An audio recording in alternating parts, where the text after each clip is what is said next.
Once a year, an entire island chooses to vanish.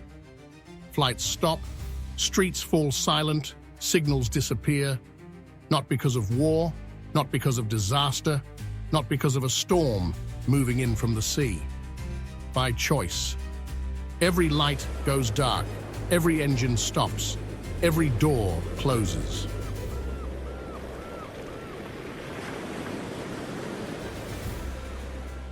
The island, home to nearly 4.5 million people, decides, collectively, deliberately, without exception, to become invisible.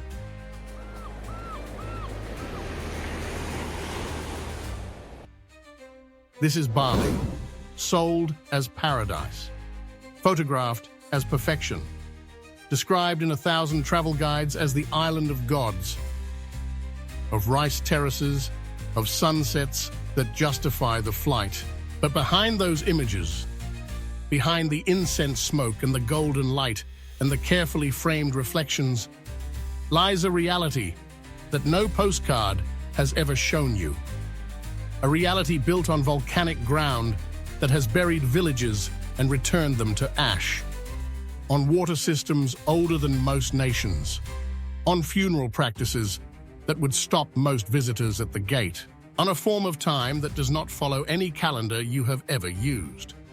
Bali is not a destination.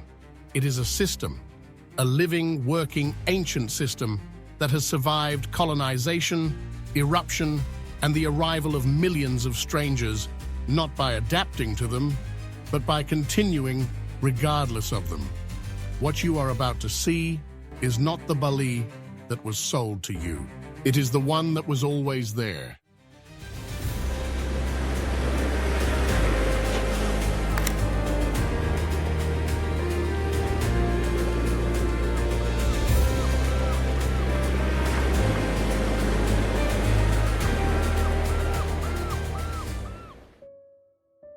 The ground here has moved before. It will move again. Bali sits on the Pacific Ring of Fire, a belt of tectonic instability that runs through 20 countries and produces 90% of the world's earthquakes. The island itself was formed by volcanic activity over millions of years.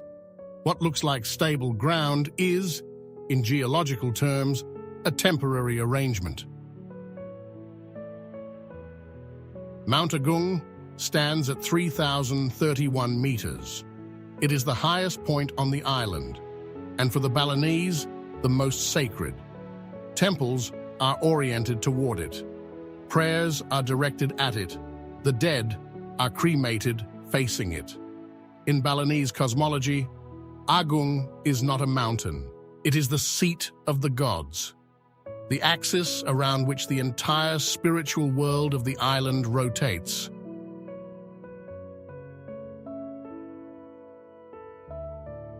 In 1963, Agung erupted. The eruption lasted 11 months. Lava flows reached the sea. More than 1,000 people died. Villages that had existed for centuries were buried under meters of ash and rock. The eruption coincided with Ekadasa Rudra, the most important purification ceremony in Balinese Hinduism, held once every 100 years. Many interpreted the eruption as a sign that the ceremony had been performed incorrectly. Others saw it as confirmation that the mountain was alive and responding. In Bitcoin's 2017, Agung erupted again. Nearly 100,000 people were evacuated. The airport closed for days. International flights were cancelled. The world watched. Then the evacuations ended. The people returned. The ceremonies resumed. The mountain remains active. Monitoring stations track its movement continuously. Sulfur dioxide levels are measured daily, and daily life continues around it.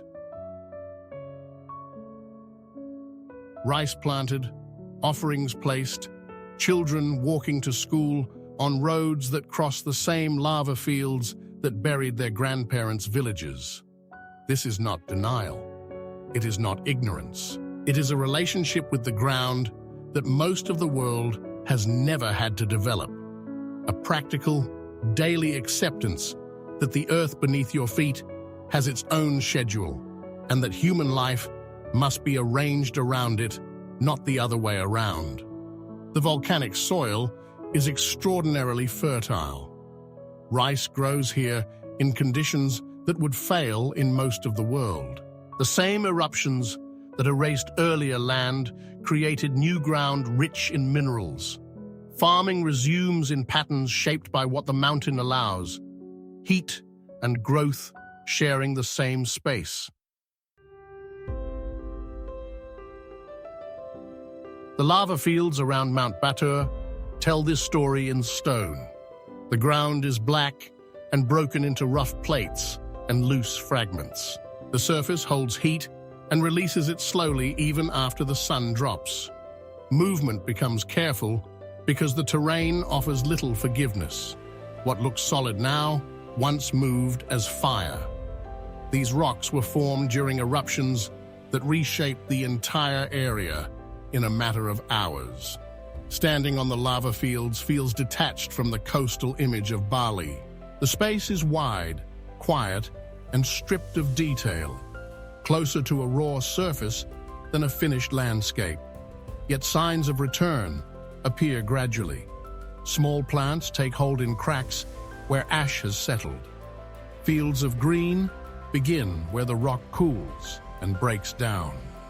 The mountain does not offer safety, it offers ground. And the Balinese have built everything on it.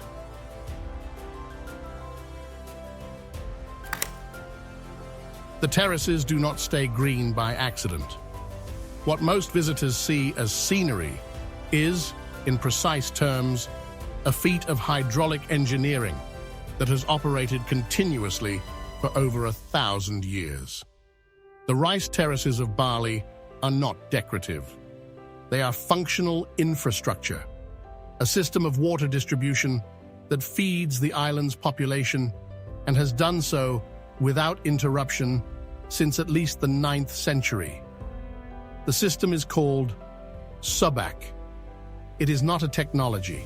It is a social institution, a network of farmer cooperatives, each managing a section of the water flow, each governed by a temple, each operating according to a schedule set, not by government or market demand, but by ritual calendar. Water enters the system from mountain springs and rivers. It moves through channels carved into hillsides, distributed through sluice gates, and allocated to individual fields according to rules established centuries ago. The allocation is not based on land size or wealth. It is based on membership in the subak, a cooperative that every farmer must join and maintain. The temples that govern the subak are called Pura Ulundanu, water temples, the most important sites on the rim of the Batur caldera, overlooking the lake that supplies water to wide farming areas beyond the hills. Ceremonies follow planting seasons rather than fixed dates. Boats cross the lake quietly, keeping distance from the shrine. Offerings arrive early in the morning, carried carefully across narrow paths. In the 1970s, the Indonesian government introduced the Green Revolution to Bali. New high-yield rice varieties were distributed. Farmers were encouraged to plant continuously, abandoning the fallow periods that the subak calendar required. Yields increased initially. Then, the pests arrived. Without the synchronized fallow periods that had previously starved pest populations, insects multiplied across the terraces. Yields collapsed. The government eventually reversed course and restored the subak system. In 2012, UNESCO inscribed the subak system as a World Heritage Site. The inscription recognized not just the terraces, but the entire social and spiritual framework that maintains them. The temples, the cooperatives, the ritual calendar, the philosophy of Trihita Karana, which translates roughly as 3 causes of well-being. Harmony with God, harmony with people, harmony with nature. At Tegalalang, the slopes are tight and layered. Water is distributed through channels managed collectively, guided by temple schedules and farming cycles. Farmers tread the same paths daily, maintaining a discipline that keeps the precise emerald layers in place. The terraces look precise because discipline holds them in place. Human effort is visible everywhere, but it never interrupts the land. At Jatilui, the land opens up. The terraces stretch wide and uninterrupted, following long curves rather than tight steps. The Subak system still governs everything, but its presence feels quieter.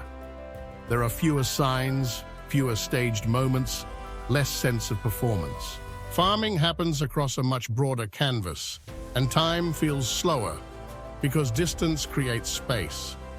Tegalalang shows precision and intensity. Jatilui shows continuity and endurance. One feels close and active, the other feels expansive and settled. Both depend on the same principle. Water is shared, decisions are made collectively, and the land responds accordingly. What visitors often call beauty is the visible outcome of order maintained over time. The first challenge appears before the beach is even visible. Nusa Penida sits off the southeast coast of Bali, separated by a strait with strong currents. The island is administratively part of Bali, but feels geologically separate. Limestone cliffs, dry forest, and coastline shaped by wave pressure rather than volcanic deposit. Access requires a boat crossing that changes with weather. The island does not accommodate arrival on demand. At Kelingking, a narrow path cuts into the cliff, uneven and exposed. Loose dirt shifts underfoot. Ropes hang where hands are needed more than balance. People pause longer than expected, watching how others move before committing to the descent. The ridge above offers a wide look at the water below, but the distance is deceptive. The beach feels close until the body starts moving downward. The slope grows steeper. The path tightens. At the shoreline, the sand is narrow and the water carries force. Swimming here demands precise timing and acute awareness over personal comfort. Many stay seated, watching the tide and tracking how long their legs will hold on the way back up. The beach below remains unchanged, while people adjust themselves to reach it.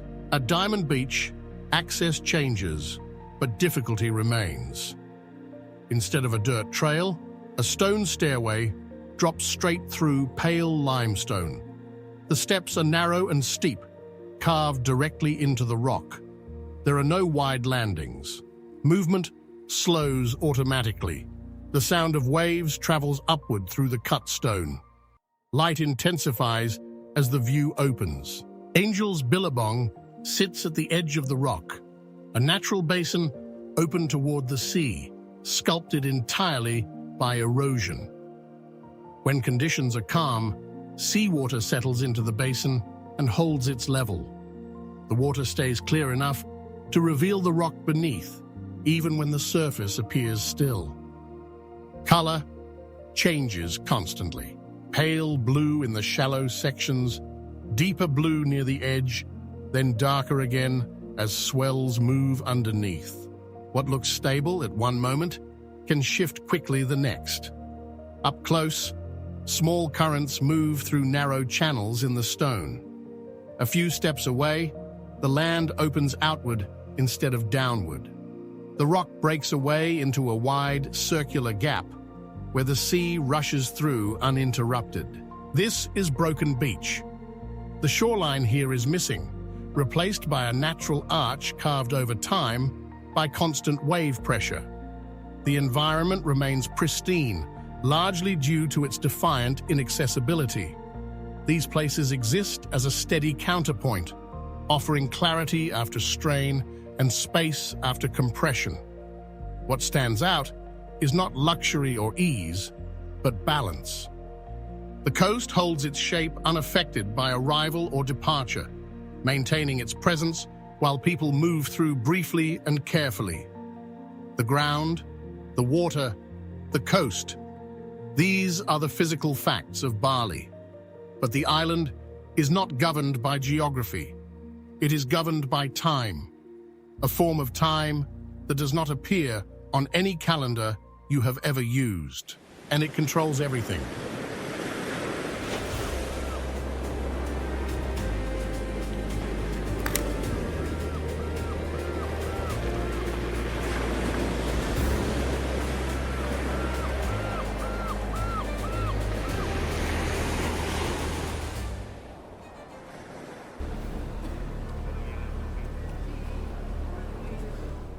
Nyepi arrives without announcement.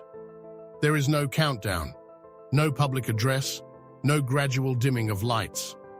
On a fixed day each year, determined by the Saka calendar, a lunar system used exclusively in Bali, the island comes to a complete standstill. The airport closes. Not reduced service, closed, no aircraft land or depart for 24 hours. Businesses cease operations. Roads empty. The internet is restricted. Electricity use is minimized. People stay indoors in dimly lit rooms. The silence is not symbolic. It is operational. The goal is to make the island invisible, to present no light, no movement, no sound that would indicate human presence. The belief is specific. On Nyepi, malevolent spirits travel across the island. If they see no life, they move on. If the island appears uninhabited, it is passed over. The purification holds for another year. The night before Nyepi, the island is anything but silent. Ogo, enormous effigies of demons, built over months by community groups, are paraded through the streets. They are carried on bamboo frames, lit by torchlight, accompanied by gamelan orchestras and crowds that fill every road. The effigies represent negative forces accumulated over the past year. At the end of the parade, they are burned. Then, the silence begins. Even tourists must comply. Hotels remain open, but guests cannot leave the grounds. The beach is empty, the roads are empty, the sky is empty. For 24 hours, one of the most visited islands in the world produces no visible sign of human activity. This is not a performance for visitors. It predates tourism by centuries. It is a working system of social order, a collective agreement that spiritual obligation overrides economic activity, that silence has a function, that the island's well-being requires a day of complete reset. By plunging the island into darkness, they aim to become invisible to the forces passing overhead. The logic is precise. The execution is total. And it works, not because the spirits are real or not real, but because 4.5 million people agree to stop simultaneously for one full day.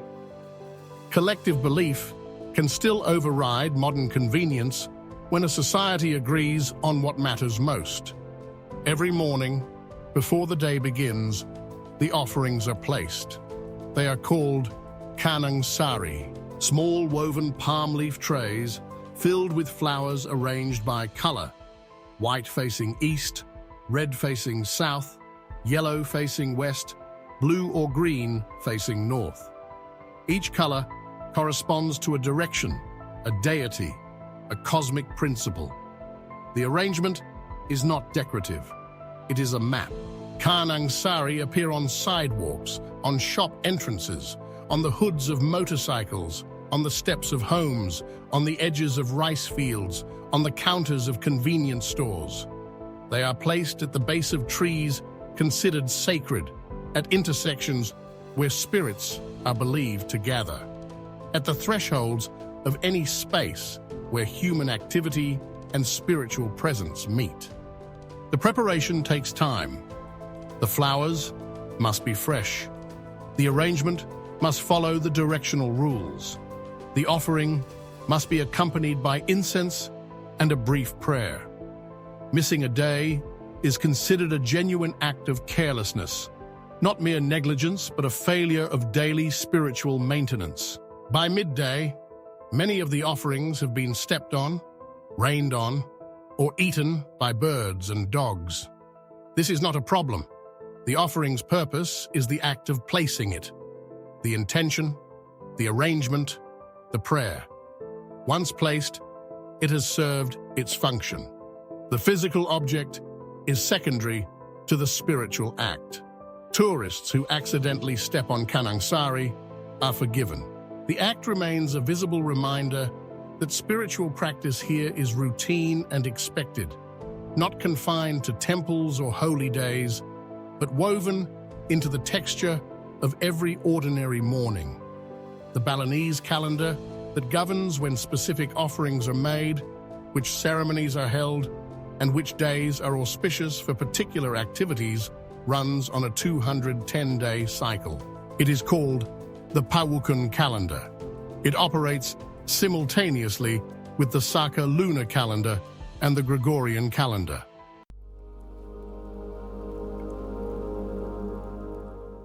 A Balinese family navigating daily life is, at any given moment, tracking 3 separate systems of time.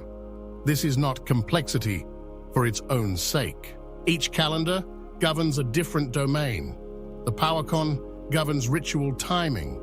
The Saka governs lunar ceremonies. The Gregorian governs school schedules and government offices. The 3 systems coexist without conflict because they govern different things.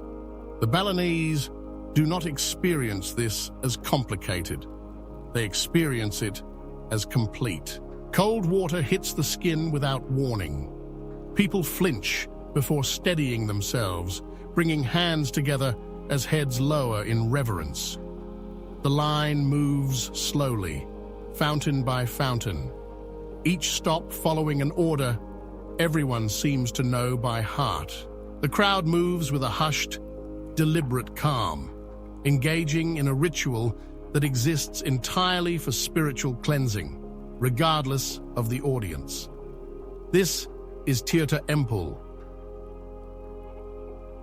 a temple built around a natural spring that has been used for purification for at least 1,000 years. The spring feeds a series of pools divided into sections, each section serving a different ritual purpose, each fountain carrying water that has been blessed by priests according to specific protocols. Balinese families arrive here in traditional attire, carrying offerings and traveling with a clear purpose. The ritual follows a fixed order. Heads bow, hands touch the water. Each fountain is approached calmly. One by one, participants move through the sequence, not as tourists experiencing a cultural attraction, but as practitioners completing a spiritual obligation. Visitors are allowed to enter the pool, but only by following the same rules. Sarongs are worn, movements slow down, cameras lower or stop completely. The boundary between experience and belief is quiet but firm. Those who enter the water are expected to behave like genuine participants. What separates Tirta Empul from many famous temples is how little it adapts to tourism. Ceremonies continue regardless of who is watching. The rhythm remains steady even as crowds change. The spring has been flowing continuously since at least the 10th century. The purification ritual has been performed here every day since. The water is cold. The stone is worn smooth by centuries of feet. The air carries the smell of incense and wet stone, and something older, the particular scent of a place that has been used for the same purpose by the same people for 1,000 years without interruption. Purification here is not an event, it is maintenance. It is the same kind of maintenance that keeps the Subak channels clear and the Kanang Sari fresh. A daily, weekly, seasonal practice of keeping the balance, not because balance is natural, but because it requires constant work. The road narrows before reaching the village. Stone walls appear first, then gates built low and solid. Inside, the layout follows a fixed order. Houses face inward along precisely straightened paths, creating a closed and protective atmosphere. Tenganan is one of the few remaining Bali Aga villages, communities that existed before the spread of Balinese Hinduism across the island in the 14th century. The Bali Aga are considered the original inhabitants. Their customs follow older rules. Their ceremonies follow an ancient independent lunar calendar distinct from the rhythms observed across the rest of the island. The village enforces strict boundaries. Marriage rules limit who can remain. Those who marry outside the village must leave. Land cannot be freely sold. Architecture follows inherited proportions. Changes happen slowly, if at all. Decorative elements stay minimal. Function comes first. Hand-woven textiles known as geringsing are produced here using a double ikat method found in very few places worldwide. In double ikat, both the warp and weft threads are resist-dyed before weaving, a process that requires the pattern to be calculated and applied to both thread systems simultaneously before a single thread is placed on the loom. The process takes years. A single cloth can require 3 to 5 years of work. Patterns are fixed. Production obeys the strict pace of ritual timing, prioritizing spiritual cycles over market demand. Geringsing cloth is considered sacred. It is used in healing ceremonies, in tooth filing rituals, in cremations. The cloth is believed to have protective properties, not because of the material, but because of the process. The years of work, the ritual timing, the precision of the double ikat method are understood as a form of accumulated spiritual energy. Visitors walk the same central path as residents. Residents carry on with their lives authentically, offering explanations only when invited, ensuring that daily routines remain uninterrupted by the presence of visitors. The village does not perform itself, it simply continues. Tenganan has existed in this form for at least 6 centuries. The walls are the same, the paths are the same, the rules are the same. The world outside has changed beyond recognition. Inside the walls, the pace is set by a calendar that predates the nation that now surrounds it. The calendar governs time. The temples govern space.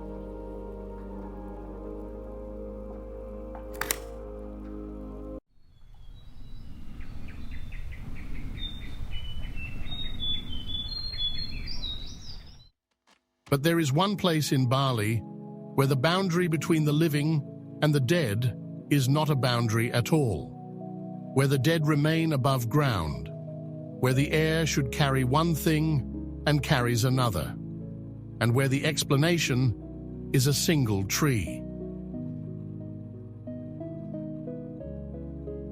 The air here is different. Distinct from the usual sweetness of incense or flowers, it carries an earthen scent born of time itself. Wood, earth, and something older, unchanged by season, unaffected by wind direction, present at every hour of the day. This is Trunyan, a small village on the eastern shore of Lake Batur, accessible only by boat, home to a community that follows funeral customs older than most of Bali's written history. In Trunyan, the dead are not buried. They are not cremated. They are placed above ground, beneath woven bamboo coverings, in a state of undisturbed quiet. The bodies rest in a grove beside the lake. Skulls are visible. Bones rest where bodies once lay. There are no markers separating past and recent deaths. The arrangement is not random. Placement follows rules passed down through generations, with specific positions designated for different categories of death. Those who died naturally, those who died young, those who died in accidents. The air remains clear, free from the heavy scent of decay that the arrangement would suggest. The explanation is the tree at the center of the grove, the tarumenyan, whose name translates as fragrant tree. Its natural scent spreads steadily through the area, strong enough to neutralize what would otherwise be present. The tree is the reason the village exists here. The village was built around the tree, not the other way around. For outsiders, the scene feels confronting. For residents, this arrangement is normal. The dead are treated with order, spacing, and consistency. Far from being a staged memorial, this site functions as an integral part of daily life, where death is approached with practical acceptance rather than drama. The area remains quiet. The tree stands unchanged. New placements follow old patterns. The arrangement holds, preparing space for what comes next without altering what already rests there. Trunyan is not a tourist attraction that happens to have a cemetery. It is a community that has managed death in the same way for centuries, and that continues to do so regardless of who arrives by boat to observe it. Death in Bali is not an ending. It is a transition that requires preparation. For most Balinese Hindus, the body is cremated, but not immediately. The cremation ceremony, called Ngaben, is one of the most important rituals in Balinese life. It is also one of the most expensive. For families without the resources to hold a full Ngaben, the body is temporarily buried until the family can afford the ceremony. Some bodies wait years, some wait decades. When the ceremony finally happens, the body, or the remains, is placed inside an elaborate cremation tower called a bade. The tower can reach 12 meters in height. It is built from bamboo, paper, and cloth, decorated with intricate carvings and painted in specific colors that indicate the caste of the deceased. The construction of the bade takes weeks and involves the entire community. On the day of the cremation, the tower is carried through the streets on the shoulders of dozens of men. The procession is deliberately chaotic. The tower is spun at intersections to confuse the spirit of the deceased, preventing it from finding its way back to the family home. The noise, the movement, the deliberate disorientation are all functional. They serve a specific spiritual purpose. The body is transferred to a sarcophagus shaped according to caste: a bull for the Brahmin caste, a winged lion for the Kshatriya, a simple container for others. The sarcophagus is burned. The ashes are collected and carried to the sea, where they are released into the water. The ceremony is not somber. It is loud, colorful, and crowded. Gamelan orchestras play. Food is shared. Children run through the procession. The atmosphere is closer to a festival than a funeral, because for the Balinese, Ngaben is not a mourning. It is a release. The soul is freed from the body and sent toward its next existence. Grief is present, but it is not the point. The cost of a full Ngaben can exceed the annual income of a Balinese family. Communities pool resources. Banjar, the neighborhood cooperative that governs daily life in Bali, organizes collective cremations where multiple families share the cost of a single ceremony. The Banjar is not a government institution. It is a voluntary community structure that manages everything from cremations to road maintenance to the organization of temple festivals. The Banjar is, in many ways, the actual unit of governance in Bali, not the village, not the district. The Banjar, a group of families, typically between 50 and 500 households, bound by geography and mutual obligation, governed by consensus and held together by the shared understanding that no family can manage the full weight of Balinese ritual life alone.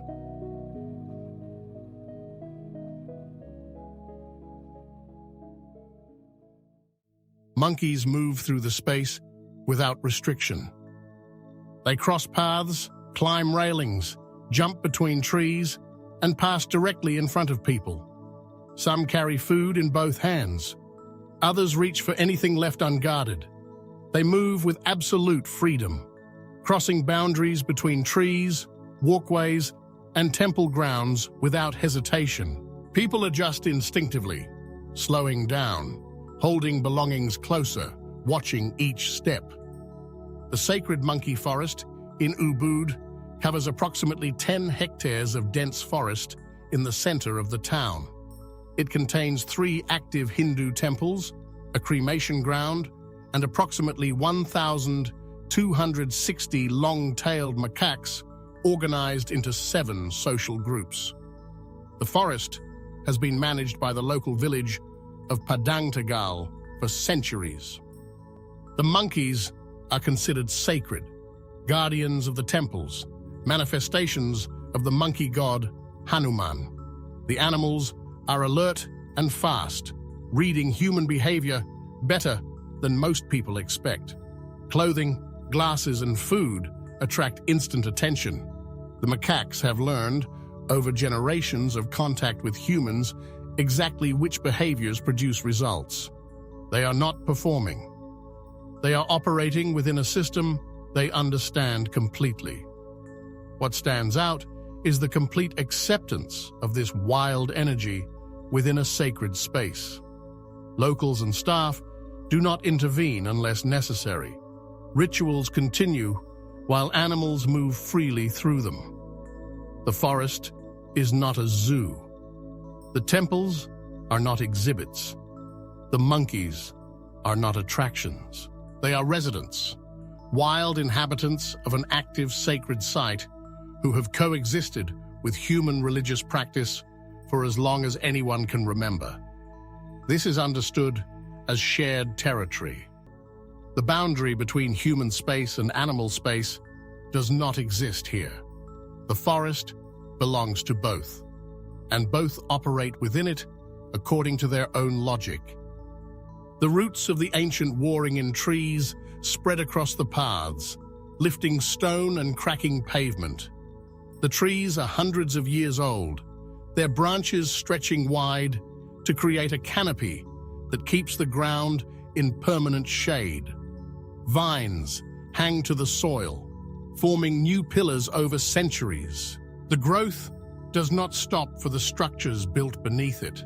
It incorporates them. Walls are held together by roots. Shrines are covered in moss. The architecture looks less like it was placed in the forest and more like it grew out of it. This is the final truth of the system. In the West, nature is something to be conquered or preserved in a cage. In Bali, nature, time, the dead, and the living are all parts of the same breathing machine. A machine that does not care about tourist seasons, economic growth, or modern speed. It continues because it has always continued, and it will remain long after the last visitor has left the island.